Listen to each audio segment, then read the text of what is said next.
Hey everyone, this is Matt from Gasoline and Gravel and Mega Faucet. I want this video to be relatively quick and short because there's not a ton to unpack here, but I felt like I needed to address this.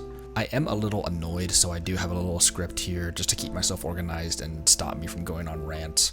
So I made the mistake of reading the news, first and foremost, but I came across this article from last week from King 5. Now, being that Gasoline and Gravel is a blog about the outdoors and about adventure, I try to keep relatively up to date on news that pertains to outdoor recreation and nature and the wilderness. I did read the article from King 5 about the woman who climbed Everest, and it's honestly a pretty good article. But what I did first, and what is prompting this video, is that I just read the headline and then immediately Googled to see what Washington State was doing to combat racism on the trail. Through my search, I immediately found the Washington Trail Association and was almost as quickly annoyed by some of their content.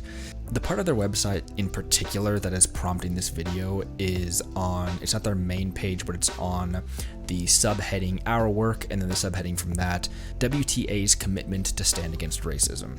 And under the Why This Matters section, people of color often face unique challenges to getting outdoors, including inequitable access to local trails due to unwarranted suspicion, confrontation, and violence when recreating outdoors.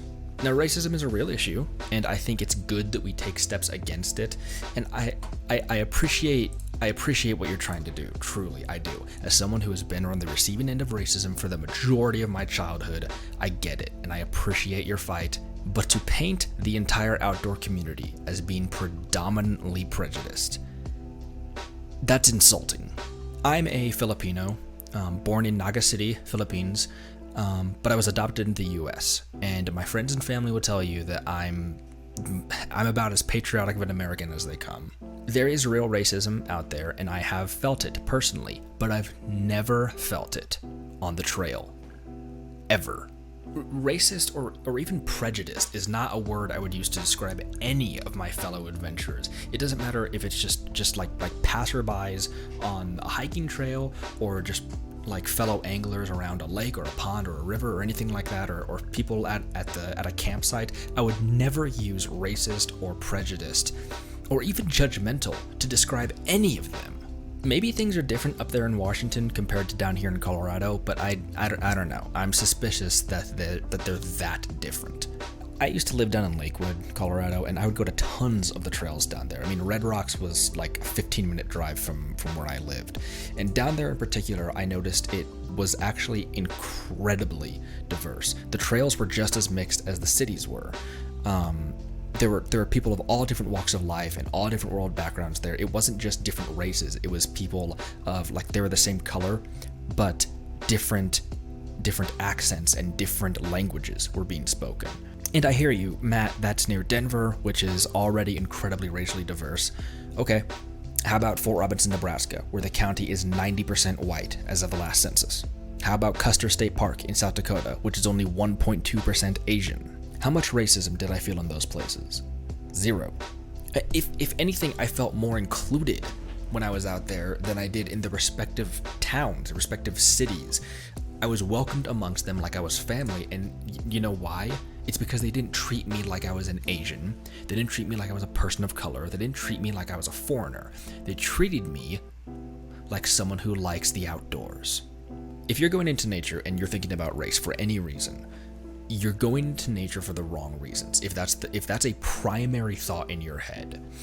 If you're thinking, man, I hope there's not too many people of color out here, or you're thinking, man, I hope I'm being inclusive enough and I'm not being racist, then you need to check where your priorities are.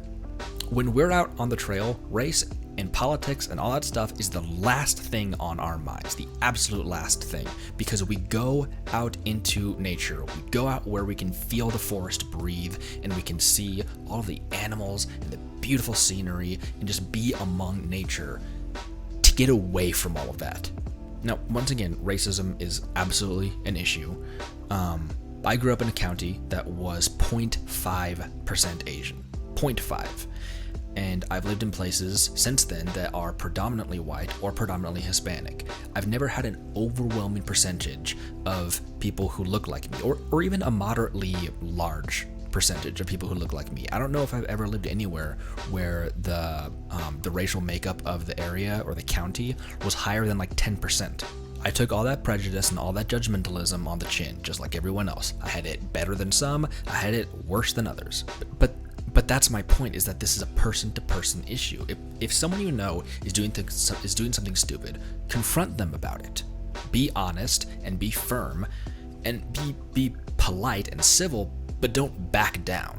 I was able to flush genuine, mean-spirited racism completely out of my life by the end of high school with that philosophy. And it got to the point where we were all cool enough with each other and everyone was comfortable enough that we could poke fun and make comments about how stupid racism actually is. I remember once we were playing Monopoly, me and my classmates, and I was one of 3 non-whites in the entire class. The other 2 were Hispanic. And we actually had some kind of camaraderie because of that, because we were 3 of the few non-Caucasians in the school. But it was never an us versus them mentality. It was more of a unity with each other. That's actually a better way to put it. Between us 3, it wasn't we're different than them, it was we're similar to each other. But we were playing Monopoly once and the Oriental Avenue card came up, and one of my classmates, who was a white guy, looked directly at me, and we all laughed. We all laughed because we understood, and I understood his intent. Did he mean something racist by that? No. And I understood that, and we all understood that. Being able to make those stupid jokes reminded us and reminded everyone that race is only as big of a problem as you make it. So for the people that are dragging that kind of immature and ignorant and regressive prejudice into my beloved outdoors, I've got a very simple solution to confront it. It's shockingly simple. If somebody wants to judge me by the color of my skin or the area of the world where my ancestors lived, that's on them. I can't do a lot to shake something that's as entrenched as systemic racism. I don't have control over them, and I don't have control over their free will. But what I can do is act on what I always have control over, which is what comes out of my mouth and what I do with my hands. If your actions can disprove all of the negative stereotypes that they're placing on you, then maybe, just maybe, you can start changing their mind without ever exchanging a single word. And sometimes you won't be able to.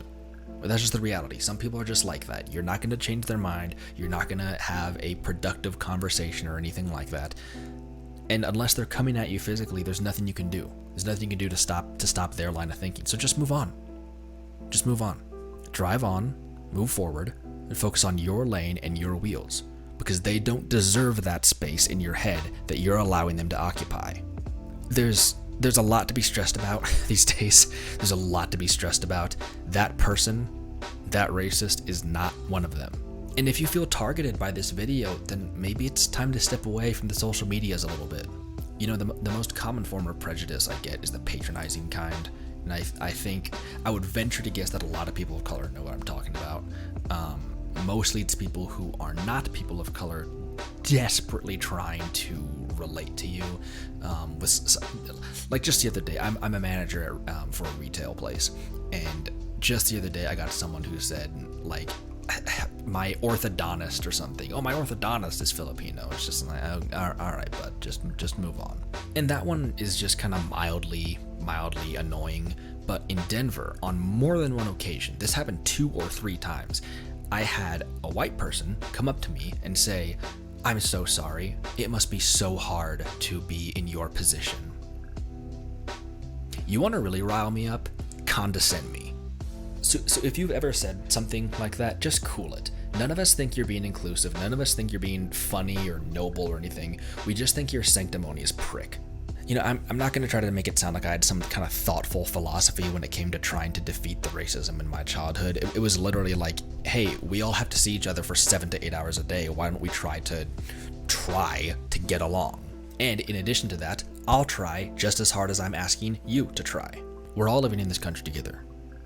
We all have our own particular set of problems and issues and struggles and things that we all got to deal with. So why don't we just try to solve those problems and tackle those issues side by side? And that sounds so simplistic, but I promise you, complex problems have simple, unbelievably simple solutions. You just have to want to be part of the solution even when it's not your solution. Before I close this video, I might as well plug some stuff. I'm gonna start streaming on Twitch in a couple months. I've got some living situation stuff that's got to be sorted out, but I'm really excited to start streaming on Twitch. I think I did one stream, period, and it was like 3 years ago. So I'd really like to start streaming on Twitch again, and I'm going to twitch.tv/megafaucet. And I'm really excited for it. Mostly just like chill, like cruising in Forza, or building and exploring in Minecraft, or something simple and chill like that. I have quite a few articles that are going to be on the website. I just need to commit. I just need to sit down and just commit to writing them. I often just grab my phone and just like I'll just like jot down a couple sentences. But I need to just sit down and just finish those articles. But I do have quite a few that are in the works that just need to be finished, and then they'll be up live on the website. If you're here, then the algorithm probably brought us together. So thank you for staying this long, and I ask you to please like and subscribe. It doesn't do anything algorithmically for me because I'm too small of a channel, but it does let me know that I'm doing the right thing. So please hit that like button, subscribe, and all that stuff. Ring the bell, all that. You know the drill. It feels so cringy to say that kind of thing. All right, that's all I got. See you next time. Bye.